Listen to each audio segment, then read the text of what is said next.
Loy, loy, lolo. Kumusta kaming adlaw kan tanan makigsunan mo kasampiak. So here we go again, boy American Duterte loyalist magaingon nga. Kung adunay hidog mo tungod sa tumong kakapoy kaluya, ang imong mapulong imong gadasi kani sa pagindog. So mga kasampiak kung saan mo kayo sa mundo, sanay na sa mabuti kayong kalagayan at ang inyong buong pamilya mabuhay po tayong lahat. God bless po. Direct to the point po tayo. Wala tayong paligoy-ligoy. 12 of March na ngayon Wednesday dito sa Brooklyn, New York 2025. So ang pag-usapan natin itong ginawa na-surprise tayo. Pero alam naman natin na ito yung may mga sabi-sabi na magano daw ng warrant of arrest itong ICC, itong Interpol para sa ICC. Pero hindi natin alam, hindi na surprise natin na ganun lang pala kadali, ganun lang pala yung na basta-basta lang, pati yung search warrant, yung warrant of arrest, binabasa lang doon sa cellphone, mas nahuli pa yung physical na talaga na warrant. Pero meron talaga. Kasi sabi nila, yung nagpirma daw, yung nag-sign daw na sa ICC, 3 daw, tapos 2 yung naghindi yata. So, ibig sabihin, pati sila, tinatanong nila yung jurisdiction nila kasi alam nila na wala talaga tayong jurisdiction. Wala silang jurisdiction sa atin kasi umalis na tayo nung panahon ni Tatay Digong. So, ito lang yung masasabi ko. Makoy Jr., saan ka ba humugot or saan ka ba kumuha sa kakapalan ng mukha sa pagtraidor mo sa mga Duterte ni Tatay Digong? Kung kailan nung panahon niya pinaliguan at binihisan yung pangalan nyo na sobrang dugyot, sobrang na talaga. Para naman lang sana sa benefits of the doubt na diktador yung tatay mo, yung tatay nyo, pero ngayon pinakita mo na ikaw diktador. So saan ka ba humugot? Saan ka ba kumuha ng kakapalan ng mukha? Makoy Jr., yun yung tanong ko. Ano ka ba? Adik ka ba? Lahat na lang ng kasamaan nandun na sa'yo. Mga ka-demonyo, ano bang may tatawag namin sa inyo? Kasi yung pinakamamahal namin na presidente na nag-angat ng moral ng mga Pilipinos, niyurakan mo.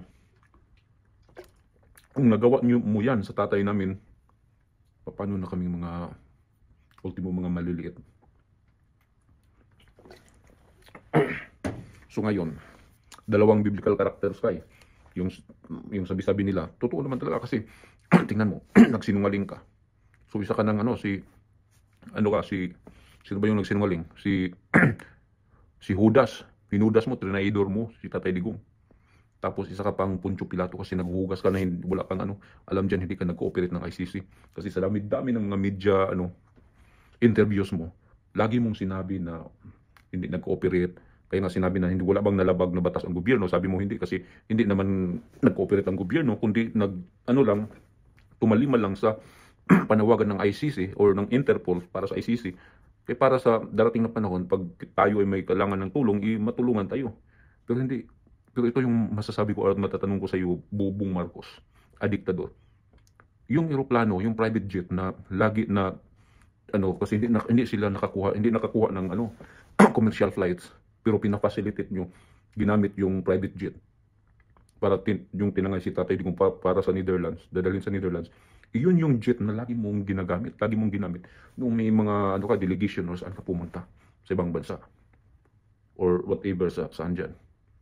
So yan mismo, nagsinungaling ka na.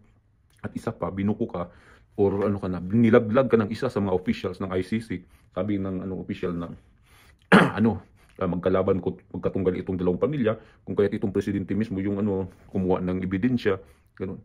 So wag ka na magsinungaling kasi binuko ka na, binulgar ka na. So diyan pa mismo ka na talaga. Ang kapal ng mukha mo, no? Ito, kung kailan na pinaliguan at binihisan yung pangalan nyo, na dugyot na pangalan ng Marcos Romualdez, para man lang sa benefits of the doubt. Pero ngayon, mas pinakita mo na kung kaya tama talaga yung sinabi ni Inday Sara nung sinabihan daw siya ni Pastor Kibuloy nung down siya. Sinabihan siya kasi sa panggigipit niya about impeachment. Sabi na, okay lang yan kasi ito na siguro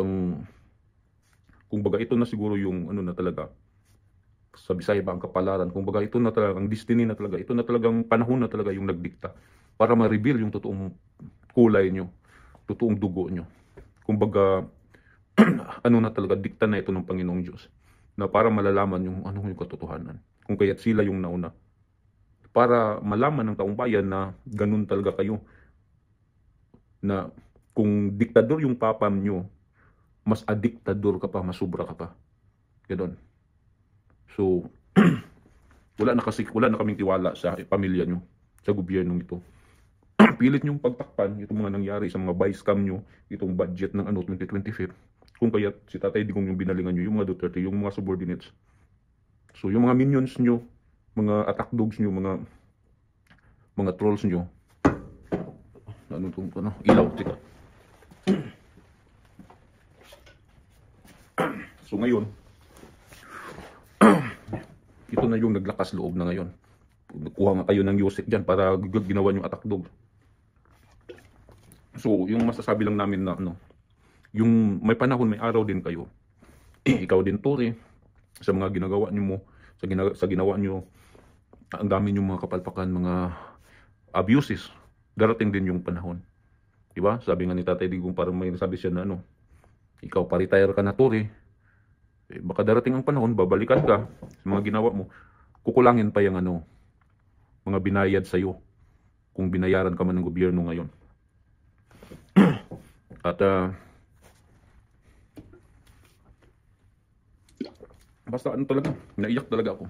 Daming beses akong naiyak sa yung mga nakita ko doon sa mga videos, ng interviews.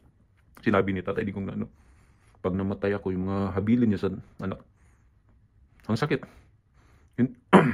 Bilang isang Pilipino, masakit kasi tinaasam ng panahon ni Tatay Digong, tinaas niya yung morals ng mga Pilipino, ng mga men in uniform.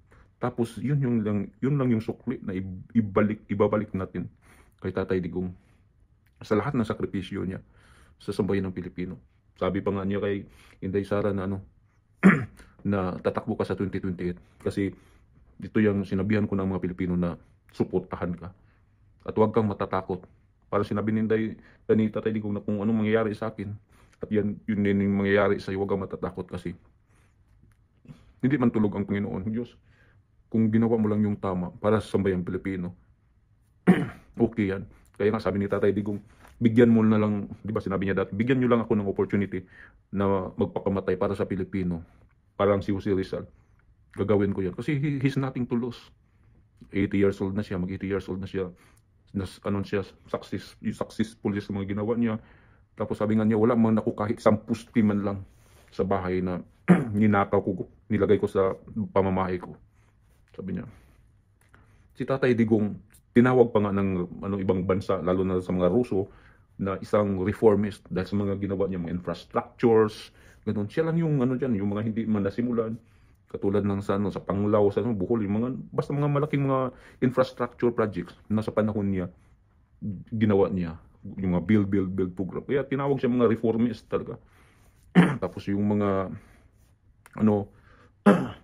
mga geopolitics, magaling si Tatay Digong. Diba? Naging friends natin yung Russia, yung China, ganun. Tapos si Tatay Digong naging 69th most powerful person in the world, diba? Sabi ng Forbes. Pero ngayon, niyurakan nyo na yung karapatan niya. Ang sakit, no? Yung tao na ang hirap pala sa bansang Pilipinas, no? Ang hirap mahalin ang Pilipinas, no? Kung hindi ka magnakaw, hindi ka magkurap, kukontrahin mo itong mga oligarchs, itong mga elite. Darating ang panahon, pag wala ka ng, isa ka ng ordinary, babalikan ka. Tapos men in uniform, tinaas yung morals nyo, yung sahod nyo. Yun lang yung ibalik nyo. Ibabalik nyo kay Tatay Digong, hayaan nyo lang siya, Pero isa din kayo sa mga perwisyo na nagtutulak kay Tatay Digong para sa kapahamakan. Lagi na ba tayong ganito? Paboran lang natin yung pira. Sobrang sakit. Sobrang sakit isipin. Kaya hindi umuunlad itong sambayan ng Pilipinas talaga. Ako, sa mga daming nakawan dyan, lalong-lalo na sa healthcare system, mga pira ng bayan.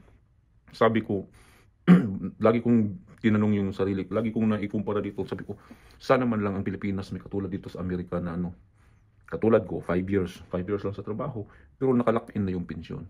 Tapos pag maka 10 years ako, meron na akong life insurance, yung medical for lifetime pagdating ng panahon.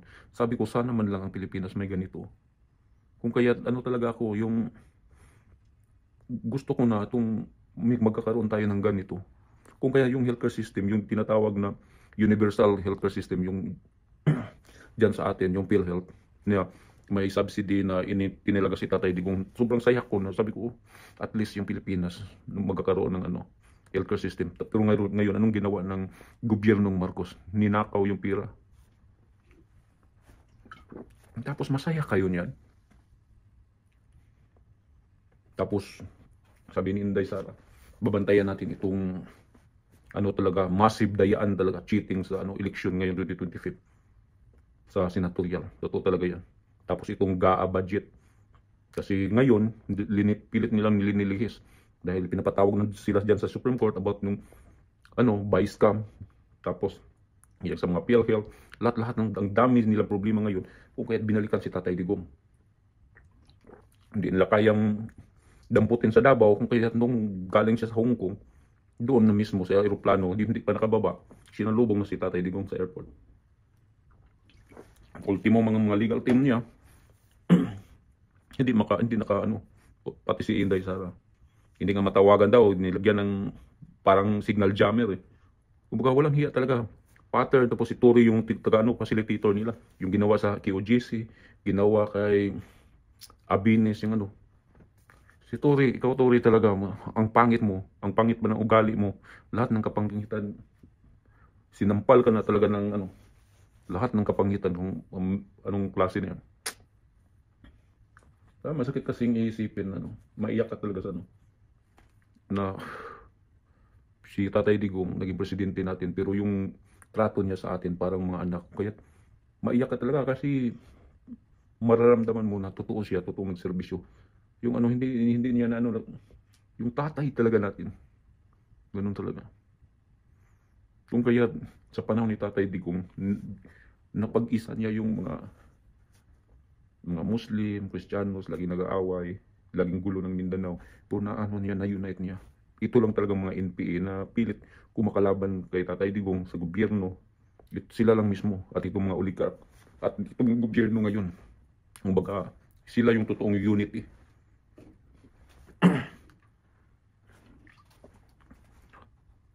So sana man lang ang Panginoong Diyos kasi alam naman natin na nagtrabaho talaga si Tatay Digong ng tama. Sana man lang makabalik siya sa Pilipinas, Kasi pag gano'n matanda na si Tatay Digong.